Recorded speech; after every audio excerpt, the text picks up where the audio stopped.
सांगा पाहू, चित्रातील कुत्र्याची पिल्ले आणि त्यांची आई यांच्यामध्ये काही साम्य दिसते का?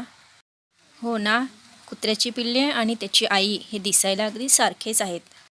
फुलपाखरू आणि अंड्यातून बाहेर पडलेली फुलपाखराची अळी पहा, यांच्यात साम्य दिसते का? तर नाही दिसत. तर असे का? हे आपण पुढे अभ्यासणार आहोत. मुलांनो, कोंबडी अंडे घालते आणि अंड्यातून पिल्ले बाहेर येतात, हे आपल्याला माहीतच आहे. परंतु मांजरीची पिल्ले अंड्यातून बाहेर पडतात का? तर नाही. मांजर पिल्लांना जन्म देते आणि जन्माला येणारी पिल्ले ही हुबेहूब मांजरीसारखीच असतात. पुढील चित्रामध्ये बघा, शेळीचे करडू आणि पूर्ण वाढ झालेली शेळी यांच्या रूपात फारसा फरक नसतो. मांजरीची पिल्ले आणि मोठे मांजर यांच्यातही फारसा फरक नसतो. पिल्लू आईच्या पोटात वाढते, आईच्या पोटातून जन्म घेते. हे प्राणी अंडी घालत नाहीत, पण कावळा, कोळी, सरडा यांसारखे काही प्राणी मात्र अंडी घालतात. मुलांनो, आपल्याला माहीतच आहे की कोंबडीच्या पिल्लांचा जन्म हा अंड्यातूनच होतो, कारण कोंबडी अंडी घालतात. मुंग्या, फुलपाखरे, मासे, बेडूक, साप हे सर्व प्राणीसुद्धा अंडी घालतात. या प्राण्यांची अंडी सहसा आपल्या पाहण्यात येत नाहीत. काही अगदी चिंटुकल्या प्राण्यांची अंडी खूप लहान असतात, ती तर आपल्याला सहजासहजी दिसणारही नाहीत. म्हणून हे प्राणी अंडी घालतात हे आपल्या लक्षात येत नाही. पण कोंबडी अंडी घालते हे आपल्याला नक्की माहिती असते. कोंबडीची अंडी सहज दिसू शकतील इतपत मोठी असतात. आपण बघितलेली आहेत ना कोंबडीची अंडी, आणि आपण ते आपल्या खाद्यपदार्थामध्ये सुद्धा अंडी खातो. कोंबडी अंडी घालते. अंड्यांमध्ये पिलांची वाढ होण्यासाठी उभेची गरज असते. त्यासाठी अंडी घातल्यानंतर कोंबडी अंड्यावर बसून राहते व अंडी उबवते आणि अंड्यातील पिल्ले हळूहळू वाढू लागतात. आणि वाढ पूर्ण झाली की पिल्लू अंड्याचे कवच फोडून बाहेर पडते. ही कोंबडीची अंडी पाहिलेली आहेत ना सर्वांनी? या चित्रामध्ये आपल्याला पिल्लू अंड्याचं कवच फोडून बाहेर आलेलं दिसून येत आहे. नवीन शब्द शिका. अंडी उबवणे. अंड्यांना ऊब देण्यासाठी कोंबडीने अंड्यावर बसून राहण्याला अंडी उबवणे असं म्हणतात.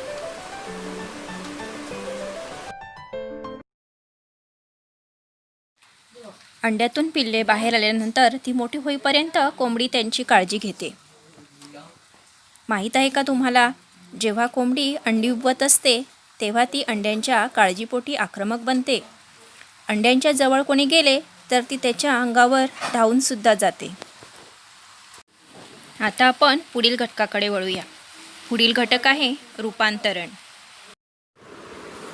रूपांतरण. मुलांनो, शेळीचे करडू आणि शेळी यांच्यात सारखेपणा आहे. कोंबडीचे पिल्लू आणि कोंबडी यांच्यातही सारखेपणा आहे. पण फुलपाखराची अळी आणि फुलपाखरू यांच्यात मात्र खूपच फरक आहे. पिल्लू आणि पूर्ण वाढ झालेला प्राणी यांच्या रूपात लक्षात घेण्याजोगी तफावत असणे यालाच आपण रूपांतरण असं म्हणतो. तर आपण फुलपाखरांमधील रूपांतरण काय असतं, फुलपाखराची सुरुवातीची अवस्था आणि त्याच्यानंतर त्याच्या रूपामध्ये काय काय बदल होतात हे आपण पुढे अभ्यासणार आहोत. मुलांनो, आपण फुलपाखरांमधील रूपांतरण अभ्यासणार आहोत. याचाच अर्थ असा आहे की फुलपाखराच्या वाढीमध्ये नक्कीच काहीतरी वेगळेपण दिसून येते. सुंदर आकाराची आणि निरनिराळ्या रंगांची फुलपाखरे आपल्या परिसराचाच एक किस्सा आहेत. फुलपाखरांचे जीवन वनस्पतींच्या सानिध्यात जाते. अशी रंगबिरंगी फुलपाखरे आवडतात ना सर्वांनाच? मी सांगितल्याप्रमाणेच या फुलपाखराच्या वाढीच्या काही अवस्था दिसून येतात. या फुलपाखराची वाढ होताना त्या वाढीच्या 4 अवस्था आपल्याला दिसून येतात. फुलपाखराच्या वाढीच्या 4 अवस्था आहेत. पहिल्या अवस्थेमध्ये तो अंडे या रूपात असतो. त्यानंतर दुसरी अवस्था आहे अळी. अळीनंतर फुलपाखरू कोश या रूपामध्ये रूपांतरित होतं. आणि सगळ्यात शेवटची अवस्था आहे प्रौढ. या प्रौढ अवस्थेलाच आपण फुलपाखरू असे म्हणतो. म्हणजेच या अवस्थेला फुलपाखराची पूर्ण वाढ होऊन तो अंडे या रूपातून फुलपाखरू या रूपामध्ये रूपांतरित होतो. तर आता आपण ह्या 4ही अवस्थांचा अभ्यास करणार आहोत. बिबळ्या कडवा नावाचे हे फुलपाखरू आपल्याकडे खूप मोठ्या प्रमाणावर आढळते. त्याच्या उदाहरणावरूनच आपण फुलपाखराची वाढ कशी होते हे बघूया. मुलांनो, चित्रामध्ये तुम्हाला रुईचे पान दिसून येत आहे. या पानावर बिबळ्या कडव्याची मादी अंडे घालते आणि अंड्यांमधून 6 ते 8 दिवसांनी अळी बाहेर पडते. या फुलपाखराच्या अळीलाच सुरवंट म्हणतात. पानावर तुम्हाला सफेद रंगाचे असे एक छोटेसे अंडे दिसत असेल, तेच फुलपाखराचे अंडे होय. फुलपाखराचा सुरवंट अंड्यातून बाहेर पडतो आणि लगेच खायला सुरुवात करतो. ज्या पानावरील अंड्यातून तो बाहेर पडतो ते पानही तो कुरतडून खायला सुरुवात करतो. त्याचा खाण्याचा वेग फार मोठा असतो, त्यामुळे त्याची वाढ खूप झपाट्याने होते. पहिल्या 2 ते 2.5 दिवसांत बिबळ्या कडव्याचा सुरवंट इतका वाढतो की त्याची कात त्याला पुरत नाही. पण जुन्या कातीच्या आत वाढ झालेल्या शरीरावर नवीन कात येते, ती ढगळ असते. आता जुन्या कातीतून सुरवंट बाहेर पडतो, त्याला सुरवंटाचे कात टाकणे म्हणतात. पुन्हा तो वेगाने पाने कुरतडून खायला सुरुवात करतो. पुन्हा त्याची वाढ झपाट्याने होते. 2 ते 2.5 दिवसांनी तो परत कात टाकतो. अशा रीतीने तो 4 वेळा कात टाकतो. बिबळ्या कडवा प्रकारचे फुलपाखरू सुरवंट अवस्थेत 10 ते 12 दिवस असते. नवा शब्द शिका. कात. शरीराची वाढ होताना अपुरे पडणारे शरीराचे आवरण म्हणजेच कात होय.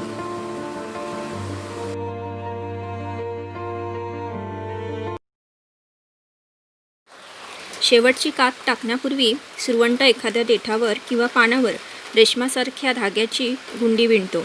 या गुंडीवर तो स्वतःला लटकून घेतो. यावेळी कात टाकली की आतील कोश दिसू लागतो. वाढीच्या या अवस्थेला कोशावस्था म्हणतात. मुलांनो, चित्रामध्ये तुम्हाला एक असं छानपैकी स्वतःभोवती विणलेलं एक असं जाळं दिसत असेल, तर ही ह्या सुरवंटाची कोशावस्था आहे, फुलपाखराची कोशावस्था आहे. ह्या कोशामध्ये हे फुलपाखरू अतिशय सुरक्षित असतं. या कोशाच्या आत बिबळ्या कडवा सुमारे 11 ते 12 दिवस असतो आणि आश्चर्याची गोष्ट म्हणजे या अवस्थेत तो काहीही खात नाही, पण त्याच्या शरीरात महत्त्वाचे बदल घडून येत असतात. कोशात बिबळ्या कडव्याची वाढ पूर्ण होते. नंतर प्रौढ अवस्थेतले फुलपाखरू कोशाच्या आवरणातून बाहेर येते. यावेळी फुलपाखराला 6 लांब पाय व आकर्षक पंख असतात. फुलपाखराची वाढ याच पद्धतीने पूर्ण होते. आणि आता ह्या चित्रामध्ये तुम्हाला पूर्ण वाढ झालेले फुलपाखरू दिसत आहे. विविध प्रकारची, विविध आकाराची, विविध रंगाची अशी फुलपाखरे आपल्याला परिसरामध्ये बघायला मिळतात आणि सर्वांना ही फुलपाखरे खूप हवीशी वाटतात आणि लहान मुले तर त्यांच्या मागे अक्षरशः धावत सुटतात. तर मग तुम्हाला कळालं ना मुलांनो की अंड्यातून कशा प्रकारे फुलपाखरू हे प्रौढ अवस्थेमध्ये रूपांतरित होतं ते.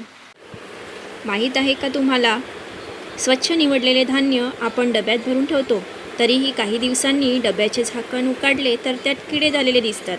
धान्याच्या गोदामात, वाण्याच्या दुकानात, आपल्या घरी अशा कोणत्याही ठिकाणी धान्यात कीटक असू शकतात. कीटकाच्या मादीने या धान्यात अंडी घातली तरी ती आपल्याला दिसू शकत नाहीत, कारण ती आकाराने खूप लहान असतात.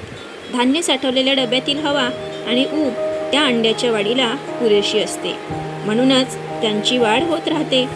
त्यांच्याही अंडी, सुरवंट, कोश, प्रौढ अशा अवस्था असतात. आपण डबा उघडतो तेव्हा धान्यातील कीटक वाढीच्या ज्या अवस्थेत असतात त्या अवस्था आपल्याला पाहायला मिळतात. या पाठातून आपण काय शिकलो? कोंबडीच्या अंड्यांमध्ये पिल्लाची वाढ होण्यासाठी कोंबडी अंडी उबवते. पूर्ण वाढ झालेले पिल्लू कवच फोडून बाहेर येते. फुलपाखराच्या वाढीच्या अंडी, अळी, कोश आणि प्रौढ या 4 अवस्था असतात, हे आपण पाहिलं. बिबळ्या कडवा या नावाचे फुलपाखरू रुईच्या पानावर अंडे घालते. अंड्यातून अळी बाहेर पडते, तिला आपण सुरवंट म्हणतो. वाढ पूर्ण झाल्यावर सुरवंट कोशावस्थेत जाते. कोशातून पूर्ण वाढ झालेले फुलपाखरू बाहेर पडते. त्यावेळी त्याला 6 लांब पाय असतात, आकर्षक असे पंख असतात. हे आपण या पाठामध्ये अभ्यासले आहे. मुलांनो, नेहमी लक्षात ठेवा की फुलपाखरे आपल्या परिसराचाच एक भाग आहेत. गंमत म्हणून फुलपाखरा पकडणे, त्यांना दोरीने बांधून ठेवणे हे अतिशय चुकीचे आहे. या पाठामागे काही स्वाध्याय आहे, तो आपण स्वतः सोडवण्याचा प्रयत्न करा. पुन्हा भेटूया पुढच्या तासिकेला. तोपर्यंत नमस्कार.